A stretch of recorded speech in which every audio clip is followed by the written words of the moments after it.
I'm somewhat encouraged to see Saturday Night Live get a little funny and take aim not just at the Republicans. It seems like it's trying. It's, of course, much more pointed and nasty toward the Trump team than it is towards the Dems. But to do anything with the Dems is progress from where we were. They took on the VP debate this Saturday, and here's a bit of that in SOT 22. Okay, he's out there. He's doing his thing, whatever that may be. Okay, come on, just relax. You know, you haven't had a night off in 3 months. Do you want to watch something less stressful like the Menendez Brothers show? I don't know, Dougie. I kind of wish I had picked Josh right now. Oh, Josh Shapiro? No, Josh. Cabernet. Look, Tim'll be fine. It's not like he's going to say something crazy. I've become friends with school shooters. She breaks the wine glass. It's a good imitation, too, actually. I appreciate it. Oh, Jim Gaffigan's very funny.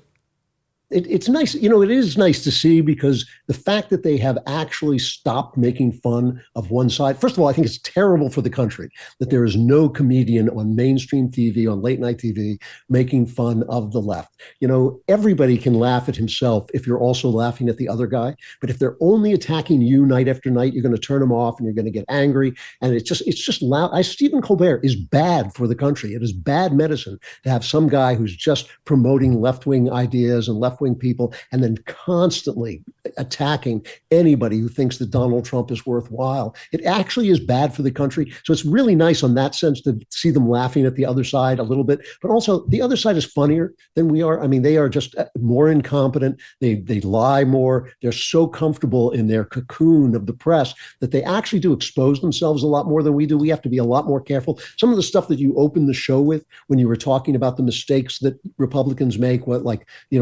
J.D. Vance talking about cat ladies and all this stuff. The only reason those mistakes get blown up so much is because they cover them so completely. They keep covering them endlessly anytime somebody makes a gaffe on the right or if somebody makes a gaffe on the left. It's just their Bob Dylan phase. And I think that it really is bad for the country to have a media that only does that. And it's especially bad on the entertainment media where we all participate and we all want to be entertained. And I'm willing to laugh at my fellow conservatives if they will also let me laugh at the left. And that would be a healthy thing for both sides.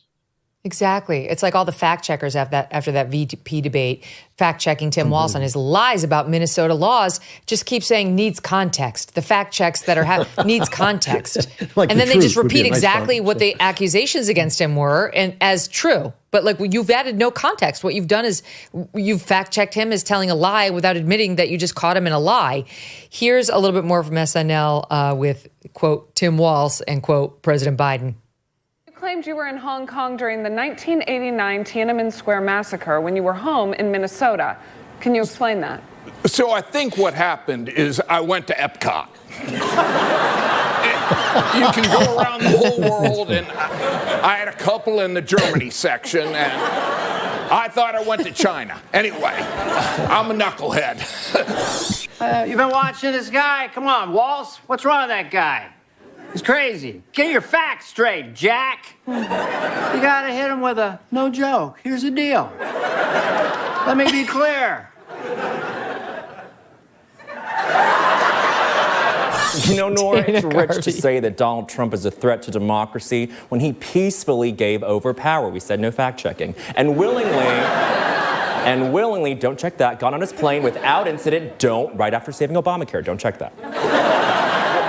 Well, if we're allowed to stand up here and lie, then I would like to say I actually was in Tiananmen Square. That's a fair joke, yeah. Right? It all makes good. it so much does make easier. you feel like there's like, okay, there's some hope that they realize. By the way, they've killed their entire genre, right? They've killed it. Like Colbert's dead, Kimmel's dead. All the late night shows are getting crushed by Gutfeld. They're starting to realize if the other way, the Colbert way, is not the way, it's not a good business model, they're probably sick of losing. Well, I'd almost say it means you should bring back Johnny Carson, but I wouldn't want the New York Times to think I was getting old.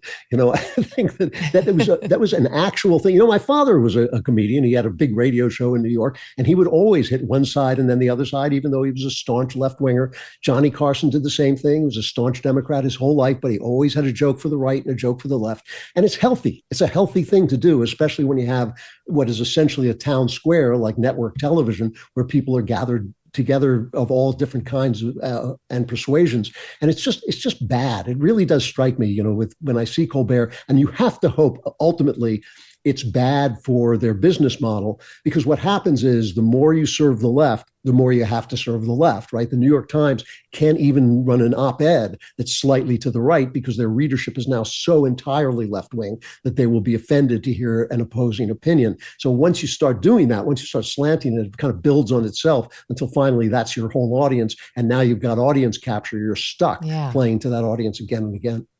We heard the MSNBC producer caught under cover last week by James O'Keefe saying exactly that. He was a weekend producer for MSNBC saying, we can't really challenge the Democrats because our audience gets mad and we get a bunch of letters. And, now he said, we've made our viewers dumber.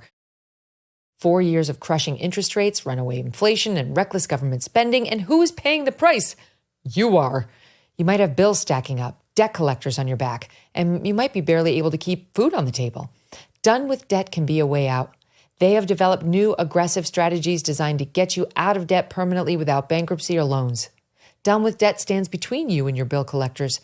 They can go head-to-head with creditors, getting balances reduced, interest rates slashed, and penalties stopped. They create a plan to end your debt fast and put more cash in your pocket every month. And right now, Done with Debt is accepting new clients, but you do need to act fast. Some credit relief programs expire. Before you even make another payment, consider a visit to donewithdebt.com or call 1-888-322-1054 right now. 1-888-322-1054 right now. Speak with one of their debt relief strategists for free. Go to donewithdebt.com. That's donewithdebt.com. Thanks so much for watching. If you like what you just saw, hit the subscribe button for more clips and full episodes.